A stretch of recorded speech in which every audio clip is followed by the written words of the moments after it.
bàbá ètò lórí Emir TV alẹ́ Jímọ̀ olóyin o. Every Friday night ló máa ń wáyé alẹ́ Jímọ̀ olóyin o. Alhaji Abíọ́lá Mustapha ló lóòtú ètò alẹ́ Jímọ̀ olóyin o. Ó kọ́ni lọ́gbọ́n o pẹ̀lú òye alẹ́ Jímọ̀ olóyin o. Lórí Facebook, YouTube pẹ̀lú Twitter, Instagram alẹ́ Jímọ̀ olóyin o. Alẹ́ Jímọ̀ olóyin o. Alẹ́ Jímọ̀ olóyin o. Ẹ subscribe sórí YouTube channel wa o alẹ́ Jímọ̀ olóyin o.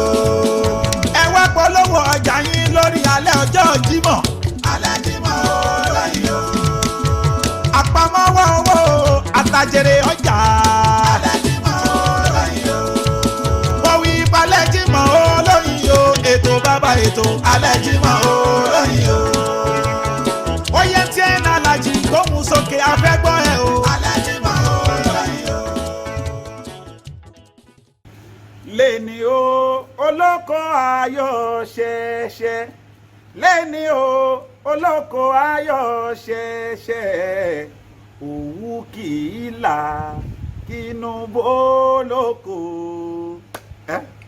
kínú bó lóko olóko ayọ̀ ṣẹ̀ṣẹ̀. Ó yẹ kó yà yín lẹ́nu wípé MTN wọn àfi ké wọlé lẹ́ni kó máa fòyìnbó wọlé lẹ́ni torí àwọn tá a gbé sẹ́gbẹ̀ẹ́ ni wọ́n gbọ́ òyìnbó kọjá kí má bàa fòyìnbó pera mi lólè sótìyé ló jẹ́ kí mo gbàgbé yẹn wọlé. Àmọ́ orin tí mo kọ yẹn yóò dá lórí gbogbo àwa ṣòwòṣòwò báwo la ti ń jèrè ọjà torí pé àwọn tí mo gbé wálé ní coach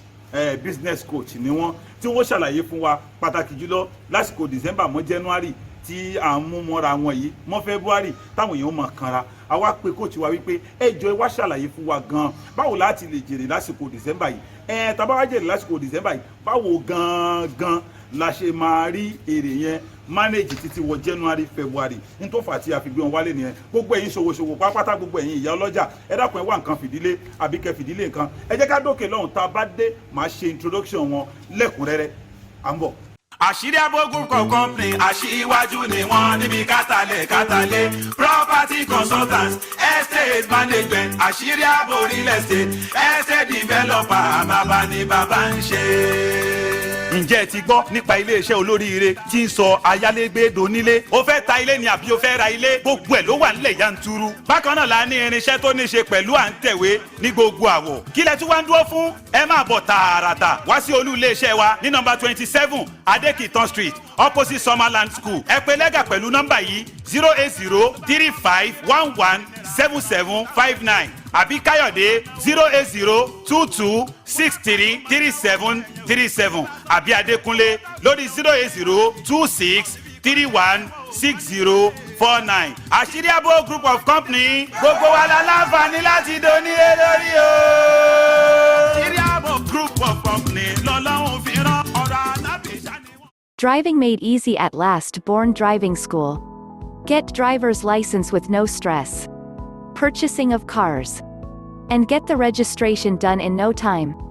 Last Born Driving School is the right place to call on 08033015265.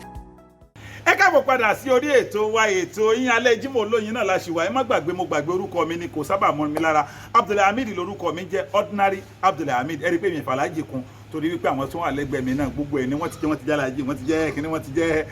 pẹ̀pẹ̀ wọ́n pásítọ̀ dédé pẹ̀pẹ̀ wọ́n lẹ́yìn so wọ́n ti wà lẹ́gbẹ̀ẹ́ wa. Orúkọ wọn àwọn náà ni Mr. Babatunde Oyelọ́wọ̀. Assalamu alaikum warahmatullahi wabarakatuh. Wa alaikum assalam warahmatullahi wabarakatuh. Ẹ ṣeun púpọ̀ fún gbogbo àwọn tí wọ́n wò yín fún àkọ́kọ́ ẹ dárúkọ yín fáwọn tí wọ́n wò yín. Túndé Oyelọ́wọ̀ lórúkọ mi. Wọ́n fi Mr. sí ó dà pé mi náà ní fi Mr. sí tọ̀dọ̀ tèmi. Ẹ ṣeun púpọ̀ ta pè yín tí ẹ wá sí orí ètò wa lálẹ́ Jímọ̀ olóyin. Now sir, kí ni èèyàn lè fi jèrè lásìkò tí ọdún bá ń parí lọ yìí because nǹkan tí observation ti tèmi ni wípé àwọn èèyàn máa ń sọ pé bàbàbà tó bá ti di àsìkò September nǹkan máa gbówó lórí ó máa lọ òkè October December nǹkan máa gbówó lórí àwọn kan máa jèrè lásìkò gbà yẹn kí ló bá tó jẹ́ pé àwọn tí wọ́n á tún wá jèrè yẹn bó ṣe gbówó lórí tó bá tún wá dàsìkò January báyìí wọn ò wá pariwo pé ah kò sówó gbogbo ẹ̀ wá lè koko kí ni nǹkan tí wọ́n lè ṣe kí ni solution lórí ẹ̀. àkọ́kọ́ ò ní pé ó máa bẹ̀rẹ̀ láti bí pé báwo gangan la ṣe ń rí èrè nídìí ìṣòwò tá à ń ṣe ìyẹn wà very ó kọ́kọ́ wà very critical òsìkọ́ tẹ́lómi ń pè lérè kọ́ ní èrè kọ́tẹ́lómi ń pè lérè lẹ́yà arére níbi ọjà ayé kíní kan ok ọkọ̀ lọ́wọ́ pé ń ta pè lérè yẹn ó wá yá àwa sọ pé kò sí mọ́ ìyẹn ni aspect àkọ́kọ́ aspect kejì ni pé ok ìgbà téèyàn rérè báwo lèèyàn ṣe ń manage ẹ̀ tí òfin ní di pé tabatún wá fẹ́ bẹ̀rẹ̀ ọjà padà àtúndí máa kanra bẹ́ẹ̀ ti sọ yẹn alóde àkósówó mọ́ so ọ̀nà méjì tó pín sí yẹn so àkọ́kọ́ ni pé kí là ń pè lérè ìyẹn ni àkọ́kọ́ bẹ̀ pé nítawọn ẹlòmíì ń pè lérè kọ́ lérè nídìí ìṣòwò now number one thing ni pé mo ra ọjà 50,000 naira nígbà tí mo lọ rà mo lọ sọ́jà mo wọ mọ́tò lọ ká ní mo wọ mọ́tò owó mọ́tò tí mo ná àtowó alábàárù àtowó tí mo fi gbé àti gbogbo ẹ̀ ká lọ pé 5,000 naira ṣe wọ́n pé ó ti di 5,000 naira ni mo fi gbé ní oṣù gbogbo ẹ̀ èmi náà ṣe wàhálà lọ mo ṣe wàhálà bọ̀ ẹlòmí àlọ́kẹ́ ẹ̀ṣẹ̀ mímí ni mo ní ọjà mi èmi ara wàhálà tí máa ṣe ni màá sọ fẹ́ ni ẹ pé tó bá fẹ́ calculate ẹ̀ ọ̀nà tá a máa fi ń gbà wó ni ẹ̀ yí pé òkè báwo ni o ṣe fẹ́ ṣe tó já sí pé owó tí orí yẹn ó ṣe máa wúlò fún ẹ ẹlòmíì ṣe ó ṣòwò kò máa sanwó fúnra ẹ. kò máa sanwó fúnra ẹ. people have not learned to pay themselves in business. wọn ò tí ì kẹ́kọ̀ọ́ báwo ni àwa náà ṣe ń sanwó fúnra wa tọ́rọ́ bìrì pé ṣe bí èmi mo ní ìṣòwò èmi mo ní business mi bí wàá yẹ wù mí ni máa ṣe náwó yẹn òun ló máa padà já sí ló máa fi jẹ́ sí pé kò ní padà sówó ńlẹ̀ mọ́ nígbà tó wá fẹ́ ṣe ìṣòwò mi. so àkọ́kọ́ bẹ̀ ni pé nígbà tí mo lọ sọ́jà tí mo ra nǹkan 50,000 tí mo fi owó bí 5,000 naira gbé àtàlábàárù àtònímọ́tò gbogbo ẹ̀ 5,000 naira èmi náà tí mo lọ yẹn tí mo lọ ra ọjà yẹn mo rìn káàkiri ọjà mo nájà káàkiri ẹlòmíì lè lo 5 hours kó tó get gbogbo nǹkan tó fẹ́ get just because ó fẹ́ get the best quality fáwọn customer so at the end of the day ó lo bí 5 hours ó lo energy ó ti rẹ̀ ó ṣe gbogbo ẹ̀ yóò délé yóò lo panadol yóò lo gbogbo ẹ̀ ẹ bá ń gbé blood tonic ó ti rẹ̀ ní òyìn kọ́ mi máa sọ ìyẹn náà ó yẹ kó cost ẹ̀ ó yẹ kó sọ pé kí ni ìyẹn cost mi ẹ̀yin àwọn èèyàn rẹ̀ pé àbáwọ̀ láyé máa cost yẹn máa ní wàá gbé sí pé tó bá rán èèyàn lọ ká ló fẹ́ rán èèyàn kó lọ ṣiṣẹ́ yẹn èèyàn ẹ̀dẹ̀ máa gbowó èló ló máa fún ẹnìyẹn pé ókè gbogbo wàhálà tí mo ṣe yìí mo wá fẹ́ ní kéèyàn kan ló bá mi ṣe ẹ mọ̀ pé delivery business tó ń ṣe yẹn wípé ókè mo fẹ́ deliver nǹkan ó yá wá gbà delivery man gbé bike wá gbà wá mú lọ ẹni yẹn ó gba 1,000 yóò gba 1,500 iṣẹ́ tó yẹ kó lọ rán rẹ ló rán èèyàn yẹn because tó wáyé pé wọn náà ló fẹ́ lọ ó ṣeé ṣe kó náà ju 1,000 yẹn lọ so wàá calculate pé wàhálà tí mo ṣe lọ tí mo ṣe bọ̀ yìí wàá fi sí káfí yẹn náà sí 5,000 naira so tá a bá fi yẹn sí 5,000 naira pé ok 5,000 naira náà mo ná ṣé wọ́n yí pé ó ti túmọ̀ sí pé owó ọ̀tọ̀ ní owó iye ọjà ọ̀tọ̀ ní cost of the business so the cost of the business la máa add pọ̀ 10,000 5,000 owó alábàárù owó mọ́tò 5,000 pé mi náà lọ mo ṣe gbogbo wàhálà yẹn ó jẹ́ 10,000 a máa wá add ẹ̀ mú 5,000 naira owó ọjà gangan owó tàbí rajà ṣé àwọn akẹ́kọ̀ọ́ ṣe bí 2,000 ó ti di 60,000. ó ti di 60,000. so gbogbo èrè táwọn fẹ́ rí orí 60,000 la máa calculate ẹ̀ sí bọ́ ọ̀pọ̀lọpọ̀ orí 50,000 ló máa ń calculate ẹ̀ sí. so tó bá jẹ́ pé lórí 50,000 yẹn 5,000 ló wá rí lérè wọ́n wá sọ pé 5,000 mo rí ní èrè ṣé mo rí pé wọ́n ti rèrè so tó bá rí 5,000 yẹn ẹlòmíà ká ó ní ìwálé ayé wa kú jàre èmi náà wá gbádùn ilé ayé mi nínú 5,000 ó ti dáná 2,000 naira ó ti ra malt ó ti ra pepsi ó ti ra shawarma ó ti ra pizza owó níta yẹn máa jẹlẹ yẹn máa gbé fò. tó dẹ̀ ra gálà tó bá fẹ́ wọnú mọ́tò. tó yẹn sàn ó ti jẹ gbogbo yẹn owó wa kù 3,000 nígbà tó bá fẹ́ lọ sọ́jà padà tó bá gbé 50,000 tó bá kó 50,000 yẹn dọ́jà padà 50,000 yẹn ò ní ká nǹkan tó rà 50,000 mọ́ so 3,000 tó dẹ̀ kù lórí ẹ̀ yóò tún wọ mọ́tò lọ so òun yẹ pé aspect kan ni pé ká kọ́kọ́ mọ̀ pé báwo la ti kọ́kọ́ yẹ rí èrè lórí ọjà or lórí business. Báwo la ṣe kọ́kọ́ rí èrè lórí ọjà lórí bísínẹ́sì? Dókítà ẹ má bínú torí Ọlọ́run, ẹ jẹ́ ká padà tá a bá lọ síbi òkè lọ́hùn ká lọ polówó. Ó dá mi lójú pé gbogbo àwọn èèyàn ti ń rí nǹkan kan mú bẹ̀ wípé ṣé wọ́n ti ẹ̀ ń sanwó fún rẹ látijọ́ tó lóò ti ń ṣe business. Àṣé ò ti máa èmi kò ń sanwó fúnra mi kọ́ ló ń ṣàánú. Mo sọ fúnra mi ṣe fọ́ọ̀mù àmọ́ sẹ́fúnmà ní mi. Ẹ já dókè lọ́hùn tá a bá padà dé wọ́n máa tẹ̀síwájú. À ń bọ̀. Ará ìlú Èkó ẹ̀dá girigiri bọ̀ wá. Ará ìlú Èkó ẹ̀dá girigiri bọ̀ wá. Sí Shop Perfect supermarket Olútúndá ìlú Péjú l'Èkó ni wọ́n wá ẹ̀dá girigiri bọ̀ wá o. Abíọ́lá alájà táwàká o, màmí aláwẹ̀ ní. Ajá táwàká o, màmí aláwẹ̀ ní. Láláṣẹ ilé iṣẹ́ yẹn Shop Perfect supermarket l'Èkó. Ṣóyè ẹ̀dá girigiri bọ̀ wá.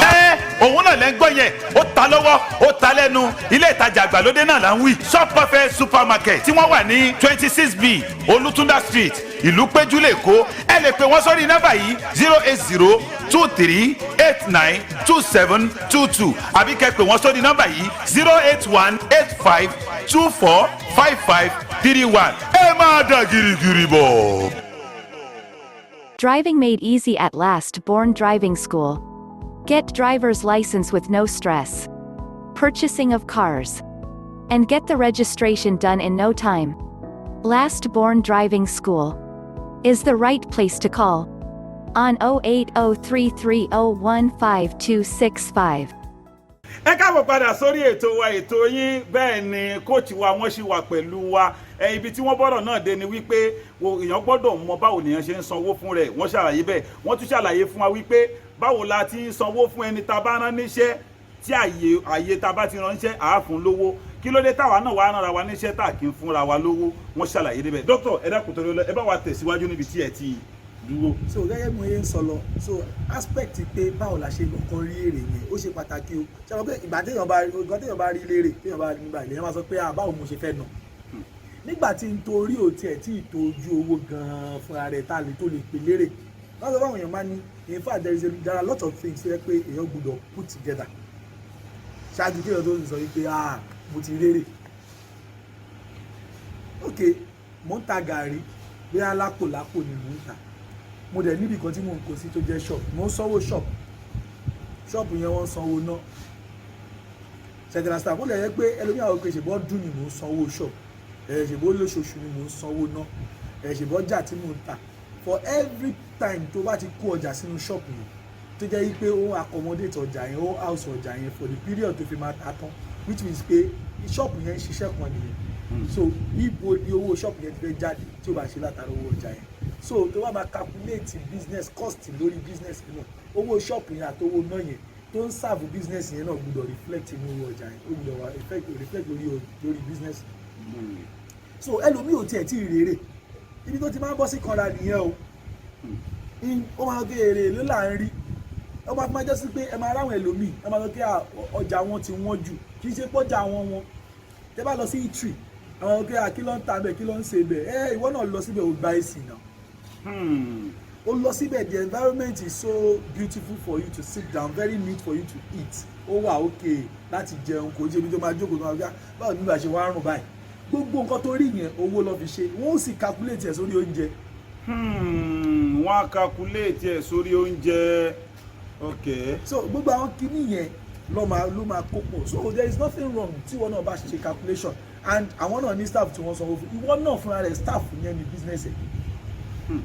Because just imagine wípé o ní sí business yẹn èèyàn kan ló fẹ́ fi síbẹ̀ ṣé ò ní sanwó fẹ́ nìyẹn. Allahu Akbar. So wàá sanwó fẹ́ nìyẹn. So gbogbo àwọn kinní yẹn òun ló máa padà jẹ́ sí pé ok ẹ jẹ́ ká padà síbi pé ok àti wá ikọ̀ tí wá gbówó lórí I take advantage season because business náà máa ní season. Ẹni tó ń taṣọ irú àsìkò báyìí sí business wọn ni, àwọn tí ń ránṣọ business wọn lélẹ̀, àwọn tó ń tó ń jẹ season wọn lélẹ̀, àwọn tó ń ta basic commodities táwọn èèyàn máa ń need season tí wọ́n wà ní season wọn láwà yìí. So wọ́n ò rí ọ̀pọ̀lọpọ̀ owó ṣùgbọ́n nítorí wípé a ní much financial intelligence báwo la ṣe ń ṣe ìṣúná owó ẹ̀kọ́ ọ̀tọ̀ tún nìyẹn lọ́tọ̀ pé báwo la yẹ ń ṣe ìṣúná owó pé owó yìí tèmi ni má sọ pé profit made from your business is not your money èrè tó rí láti bí business ẹ láti bí okòwò ẹ kò ń ṣe owó tiẹ̀ o owó business yẹn ló lówó yẹn ẹni pé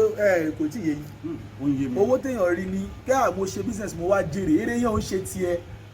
that is where the problem is actually is mo ṣe business 50,000 mo fi dá okòwò gbà tí máa parí ẹ̀ mo á rí 30,000 lórí 50,000 yẹn ọlọ́run ò ṣe o fine ọlọ́run ṣe lóòótọ́ ṣùgbọ́n 30,000 yẹn kàn tiẹ̀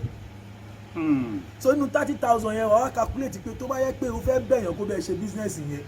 nínú 30,000 èló ló máa san fẹ́ nìyẹn so iye tó bá máa san fẹ́ bóyá 7,000 ni ló máa san fún ẹni bẹ́ẹ̀ 7,000 yẹn tiẹ̀ ṣùgbọ́n a máa ń gbàgbé ọlọ́run ti ṣe lọ́dún yìí ẹ̀yin ọmọ aṣọ wo lẹ fẹ́ rà àwa bẹ̀rẹ̀ sí ná and again most of èèyàn yìí pé when you are doing business ṣe rí aspect profit a máa ń pè ní profit generation and optimization báwo la ṣe ń rí èrè nídìí business and báwo la ṣe ń rí èrè lò nídìí business láàlàyé optimize profit tàbá ní most of èèyàn yìí pé tó bá ti bẹ̀rẹ̀ business níjọ́ tó ti bẹ̀rẹ̀ báyìí ó ní kó ti dá kóló mẹ́ta báyìí kóló mẹ́ta tí mo sọ yẹn kó pín èrè ẹ sọ́nà mẹ́ta ni pé ókè o látà tí mo rérè a máa ń pè kíní kan ní cost portfolio pé ókè operations account pé gbogbo bá ṣe ń run business yìí recurrent expenditure pé gbogbo à ń sanwó náà à ń sanwó ṣọ́ọ̀pù à ń sanwó ọ́fíìsì à ń rajà à ń ṣe gbogbo ẹ̀ owó tá fi lọ rajà gbogbo tá fi ń ṣe tá fi ń run business yẹn owó oṣù òṣìṣẹ́ ó máa wà lọ́ndà operations yẹn so tó bá ti rérè wàá mú 40% nínú gbogbo èrè yẹn wàá kó sínú operations yẹn ibẹ̀ ló ti máa mú owó tó fi máa run daily activities business yẹn mo fẹ́ ṣe òwò yìí mo fẹ́ tún ṣe again mo ti ṣe léyìí ó ti wà successful mo tún wá tún fẹ́ tún ṣe a tún fẹ́ lọ ra ọjà mi ibi tó ti máa mówó yẹn nìyẹn wàá tún wá mú àkáǹtì mi nínú 60% tó kù yẹn o lè wá decide láti sọ pé kò ṣe kan 30 kò ṣe ní 30 tàbí kò ṣe kan 40 kò ṣe kan 20 tàbí kò ṣe kan ní 25 kò ṣe kan 35 ó wà kù sí ẹ lọ́wọ́ based on nǹkan tí vision ti business yẹn bá ní. So the second one is what we call residual account. Residual account yẹn kó ló ẹlẹ́ẹ̀kejì yẹn owó tó máa kó síbẹ̀ ní pé ká lọ kó fi 30% síbẹ̀ yẹn mọ̀ nǹkan tí yẹn fẹ́ ṣe owó tó yẹ pé àìmọ̀ owó àìbámọ̀. owó àìbámọ̀ náà wà business. wà business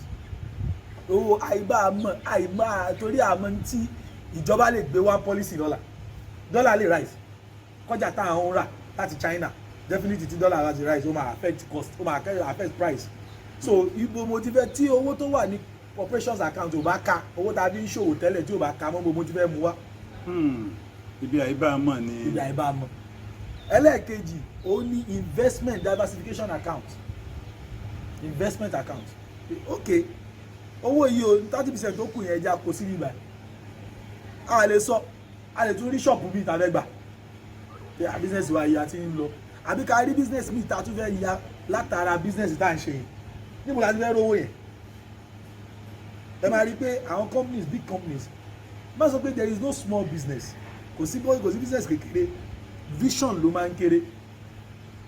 there is no small business there can only be small visions okay. So you know that business kalẹ̀ ń sìn ní tó lè ṣe tó bá rò pé nígbà tá a bá tóbi a máa ṣe ìsìn ìgbà tó kéré yẹn náà ló ti máa bẹ̀rẹ̀ láti máa ṣe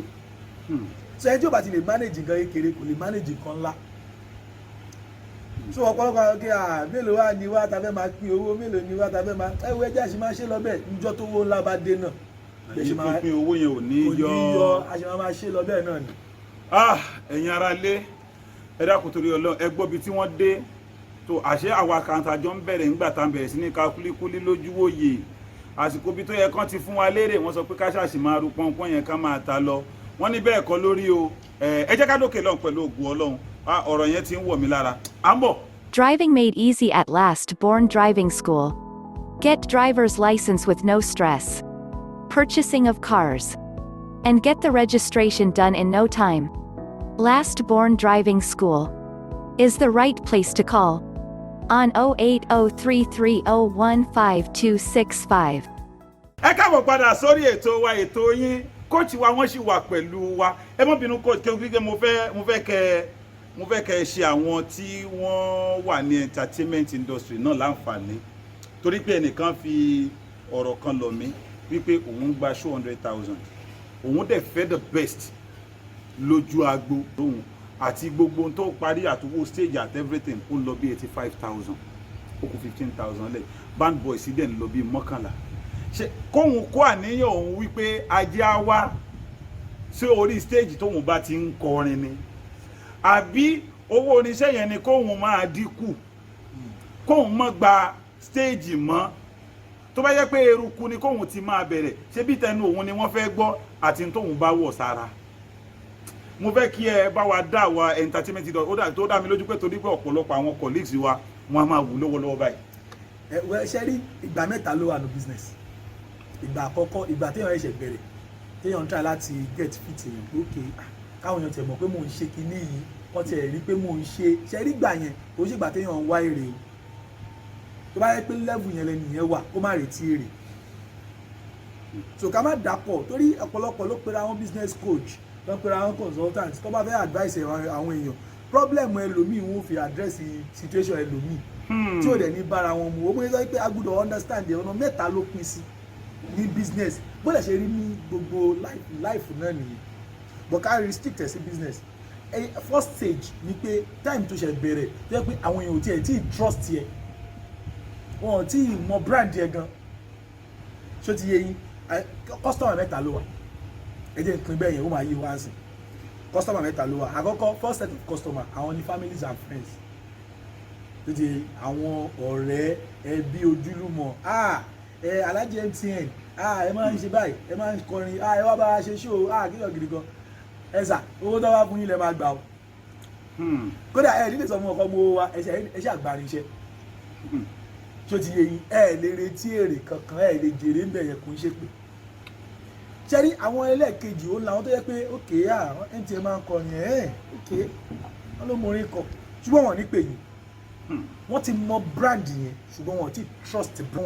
trust brand yẹn so ó dìgbà tó bá tó wò pé owó ìyá wọn ló máa kọrin wọn ló máa ṣe ṣó ó dẹ̀ try o ó try èló ló ń gbà 50,000 kí ló dé kí lè ta jẹ̀wò máa fún 30,000 at that level torí pé ẹ fẹ́ kírú àwọn ẹni bẹ́ẹ̀ mọ̀ yìí kí wọ́n gbà yìí ṣó ti yẹ yín ní brand ẹ gba 30,000 yẹn bẹ́ẹ̀ ẹlẹ́ẹ̀kẹta ó làwọn tí ò mọ̀ yín wọn ò mọ̀ bẹ́ẹ̀ ń kọrin wọn ò mọ̀ bẹ́ẹ̀ ń ta nǹkan kan wọn ò mọ̀ bẹ́ẹ̀ ń ṣe show ẹ̀yin lẹ máa náwó láti wá rú àwọn èèyàn yẹn níbi tí mo ti wá lọ ó ní ẹnjúrú ẹnjẹ sọ yẹn so ó depend lórí level tẹ̀nìyẹn bá wà tó bá yẹ kó ṣe bẹ̀rẹ̀ ni yóò máa ṣe títí tí wọ́n fi trust ẹ̀ tí wọ́n máa fi mọ brand ẹ̀ pé ó mórí kan no last performance ẹ̀ ó make sense níjọ́ tó bá ti ń sọ bẹ́ẹ̀ ló máa gẹ wù yìí tá a ṣe yàtọ̀ ṣe bẹ́ẹ̀ kò pè wá yàrá bẹ́ẹ̀ ká wá nísìnyí iye báyìí la máa gbà wọ́n ti trust brand tí ò bá ń ṣe bẹ́ẹ̀ pick milk mílìkì ọlọ́pẹ̀ àgbàyẹ̀dá ti dẹ́ àti kéré ju bẹ́ẹ̀ ti kéré bẹ́ẹ̀ ti gbà tẹ́yìn yìí mú wa káàkiri láti mọ mílìkì ọlọ́pẹ̀ nígbà yẹn ó wọ́n kò dẹ̀ torí ẹ̀ kó wálẹ̀ dì sí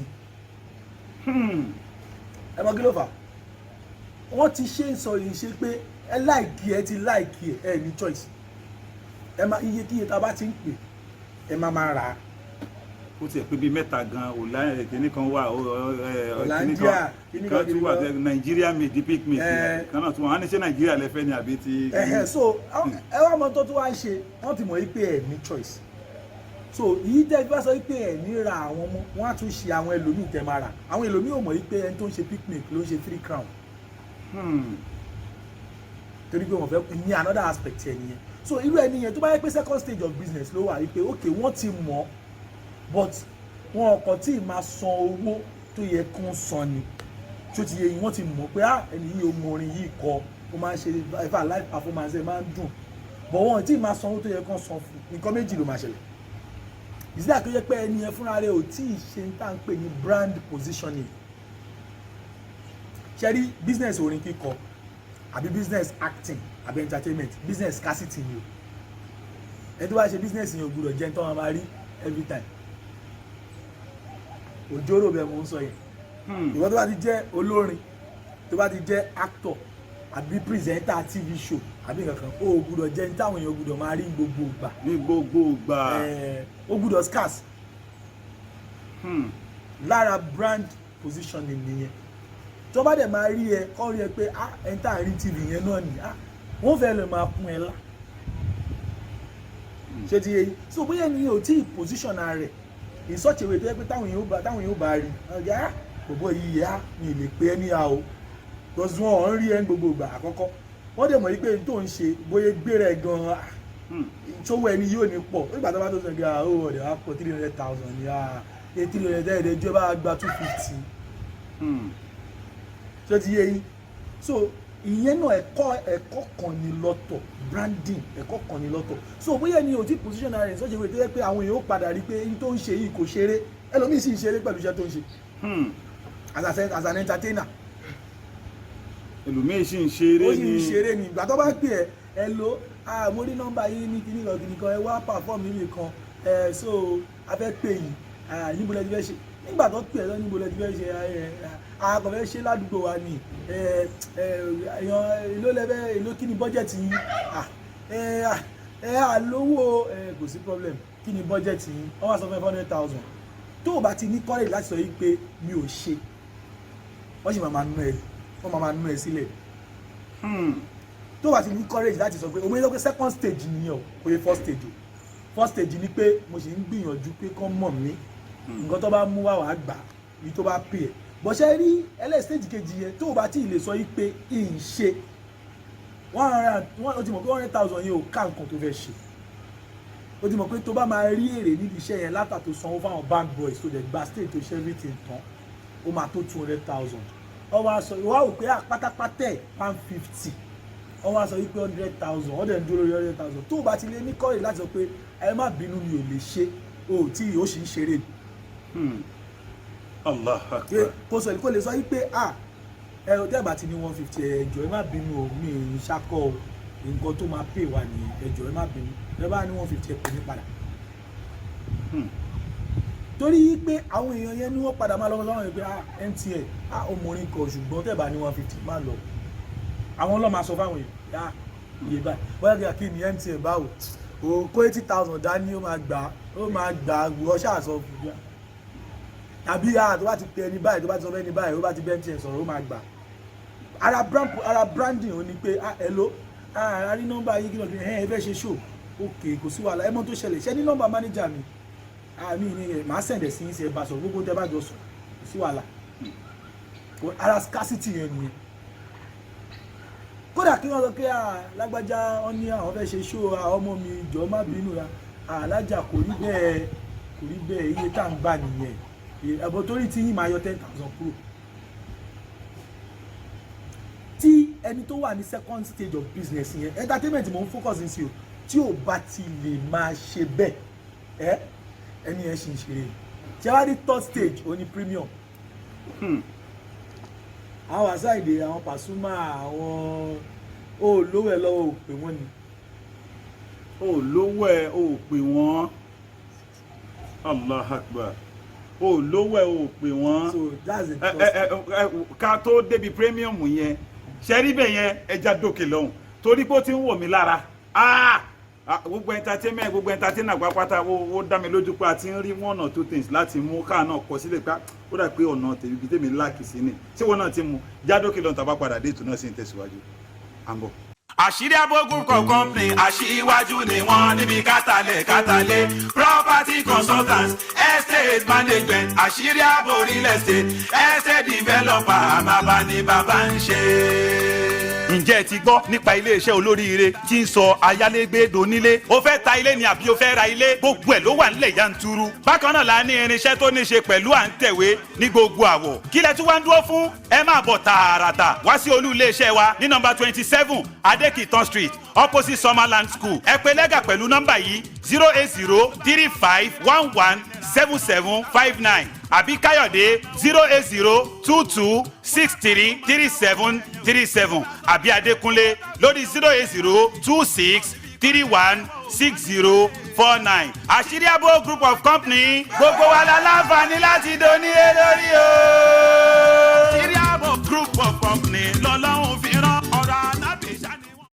káàbọ̀ padà sórí ètò wa ètò yín bẹ́ẹ̀ ni kóòtù wá sí wa bíbáyìí tí wọ́n ń dá lẹ́kọ̀ọ́ wọ́n ti mú tọ̀dọ̀ àwọn ṣòwòṣòwò àwọn ní December wọ́n wá mú tọ̀dọ̀ entertainment wọ́n wà yìí orí premium ni wọ́n dé wípé ibẹ̀ yẹn gangan ṣé mi ti débẹ̀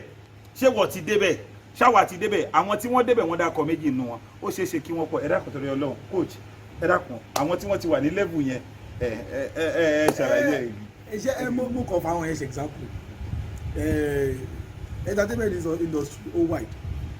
tẹ bá dẹ̀ wò nǹkan tó kò yá àwọn èèyàn ni pé kò ṣe pẹ́ nìyẹn náà mọ̀ sọ pé ok kálí bóyá Ọlámídé lápẹ̀rẹ̀ ká ló ń gba 4 million naira ká fi ṣàpẹẹrẹ ìmọ̀ iye tí ń gbà ká ló ń gba 4 million naira àwọn èèyàn gba 4 million naira ló ń gbà wọn ò mọ nǹkan tó gbó ìtùgbà 4 million naira. Another entertainment about another entertainers òun làwọn footballers tó bá lọ sign player kan ní 20 million euros kò ní 20 million yẹn ní padà dọ́dọ̀ ẹ̀ but tí wọn bá ṣe bẹ́ẹ̀ yẹn gbogbo àti ò bá factor in àwọn ẹlòmíì tí ó padà gbà yóò padà bọ́ sí lost bone so òun náà ni pé àwọn tó wà ní premium yẹn wọ́n ti wò pé because they are premium brands wọn ò gbúdọ̀ gbé irinṣẹ́ tẹ́ màá máa òkè abáwọn irinṣẹ́ ṣe wá lu báyìí gbogbo ẹ ṣe wá halára báyìí ó ṣe wá ń sọ̀rọ̀ kò ṣe wá clear báyìí. láì sàwùjá mọ́sálásí. ṣe wọn ò gbúdọ̀ máa lùlù kí onílù wa máa ṣe kí wọn ò lè lùlù yẹn ṣe báyìí ẹni tó máa lùlù wọn gbúdọ̀ jẹ́ confam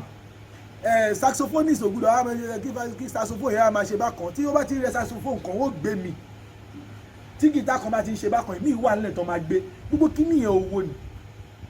owó ni wọ́n fi rà wọ́n owó dẹ̀ lọ́ fi máa maintain ẹ̀ ká má ti wá sọ branding ẹni tẹ́ fẹ́ rí ẹni tẹ́ sọ 4 million fún gbúdọ̀ dé kó dé ṣábìlì náà kó gbúdọ̀ dé gan kó fẹsẹ̀ rìn dé tí ó bá tún gbé mọ́tò wá gan kó tún gbé mọ́tò tí ò dá wa ṣẹ́rí premium yẹn is another space entirely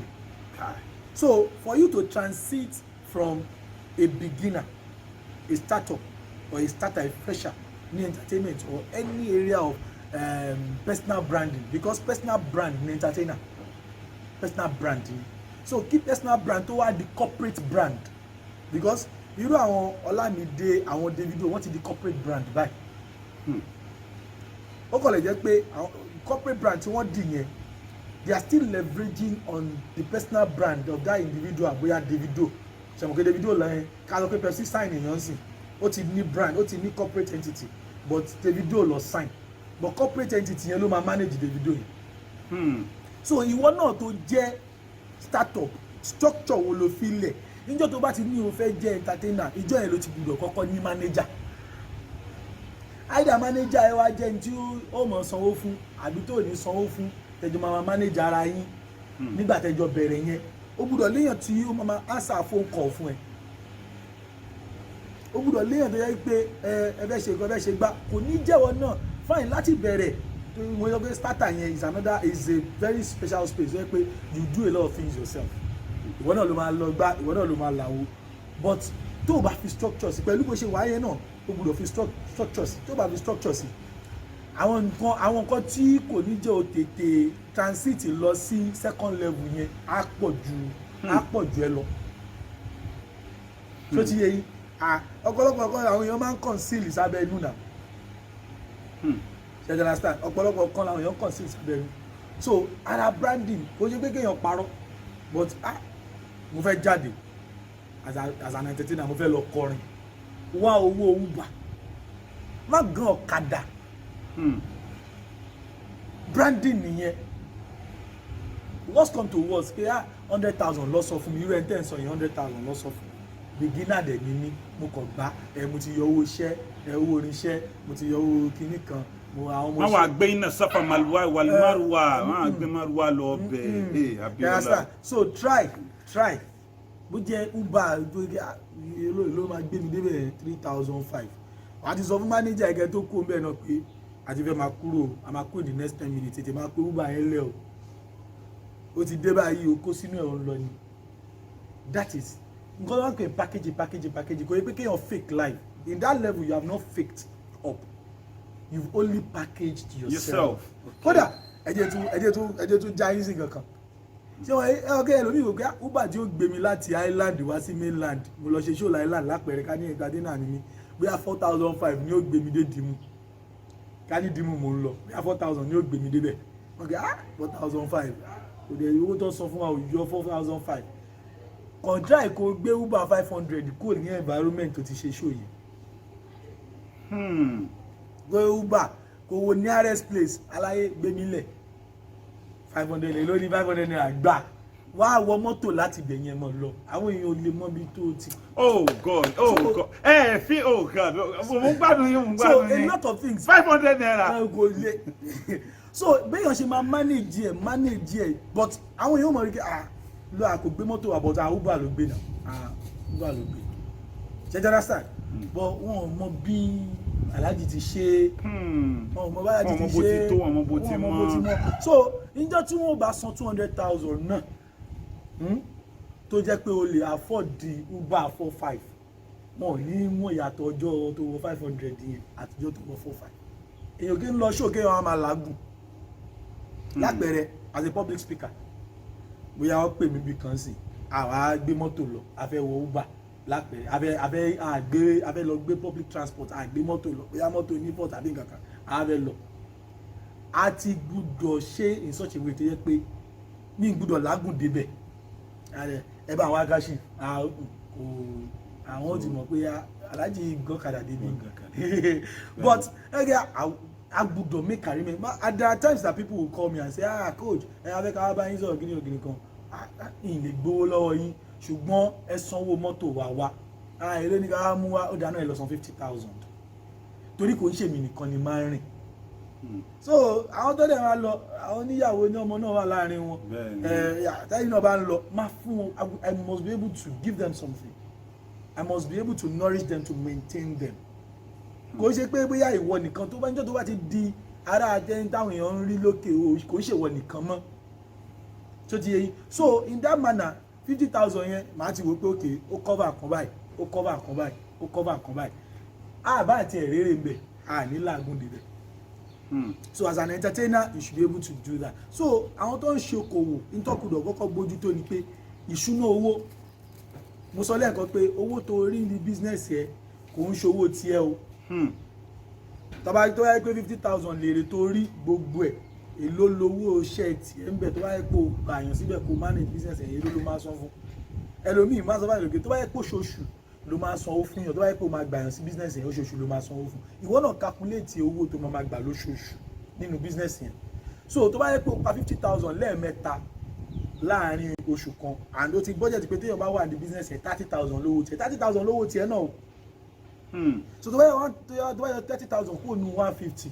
you understand owó ẹ ti yọ owó iná ẹ ti yọ owó shop owó tó wá kù wá jẹ́ 100,000 yẹn ń ṣe owó tiẹ̀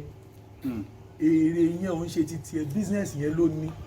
and that is the easiest way to expand in business. Allahu Akbar.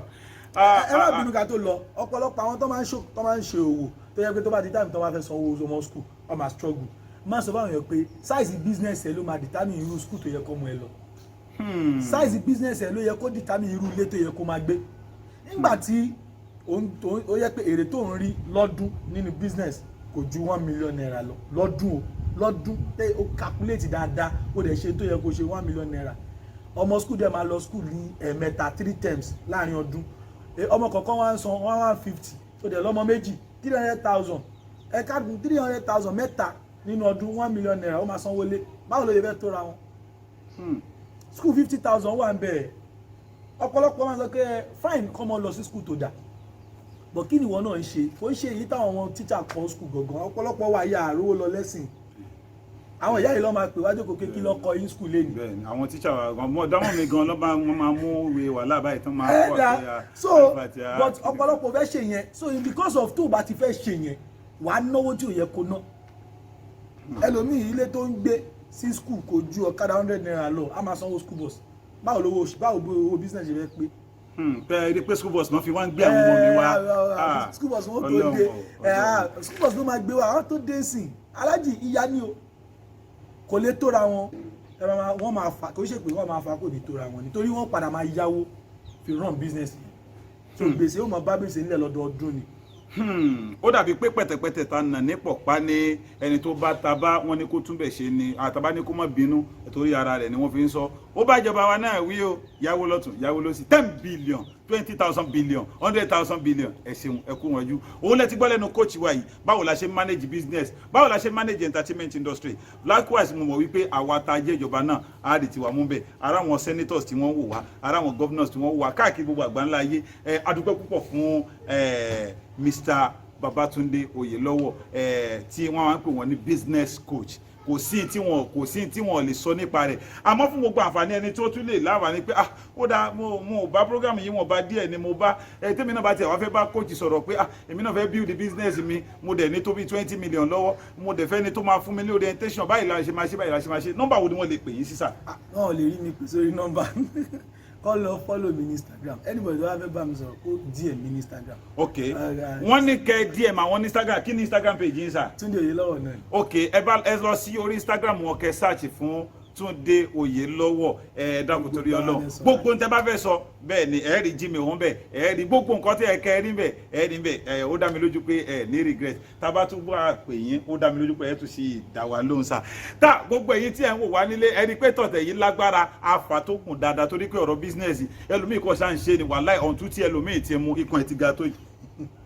sọ̀bùnù tí ẹlòmíì ti gà sálà mi ìfẹ́ sọ ní Yorùbá ni ó ti yẹ kó yé yín wàhálà ìsúnmọ́ bíi láì gan ó ti sọ àwọn aládùúgbò pé akọ̀tà rí kọ́ nǹkan àwọn aláàjì ní kí ló dé ẹ̀dàkọ̀ àṣebáṣe manage business gan ni àmójútó before ká tó wẹ̀ sọ̀bùnù before ká tó ṣe kinní kan business yẹn báwo lówó ṣe ń wọlé gangan òun ni wọ́n ṣàlàyé fún wa yìí ẹ jẹ́ kájọ pàdé ní ọ̀sẹ̀ tó ń bọ̀ pẹ̀lú ògùn Ọlọ́run àtèmi àti yín ọlọ́wọ́ bọ́tì mi lè ní Saheed ọ̀gá mi ni o òun ló wá tún sọ pé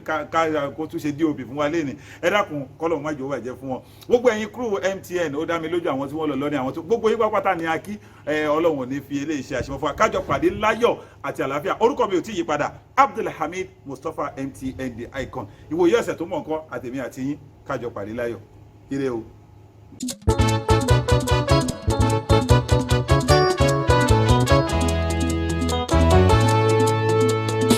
Alẹ́jìmọ́ olóyin o, alẹ́jìmọ́ olóyin o. Alẹ́jìmọ́ olóyin o, alẹ́jìmọ́ olóyin o. Ètò bàbá ètò lórí Emir TV, alẹ́jìmọ́ olóyin o. Every Friday night ló máa ń wáyé, alẹ́jìmọ́ olóyin o. Alhaji Abíọ́lá Mustapha lolótú ètò Alẹ́jìmọ́ olóyin o. Ó kọ́ni lọ́gbọ́n o pẹ̀lú òye Alẹ́jìmọ́ olóyin o. Lórí Facebook, YouTube pẹ̀lú Twitter, Instagram Alẹ́jìmọ́ olóyin o. Alẹ́jìmọ́ olóyin o. Alẹ́jìmọ́ olóyin o. Subscribe sórí YouTube channel wa o Alẹ́jìmọ́ olóyin o. Ẹ wá polówó ọjà yín lórí alẹ́ ọjọ́ Jímọ̀ Alẹ́jìmọ́ olóyin o. Àpamọ́wọ́ owó àtàjèrè ọjà Alẹ́jìmọ́ olóyin o. Wọ́n wí Alẹ́jìmọ́ olóyin o. Ètò bàbá ètò Alẹ́jìmọ́.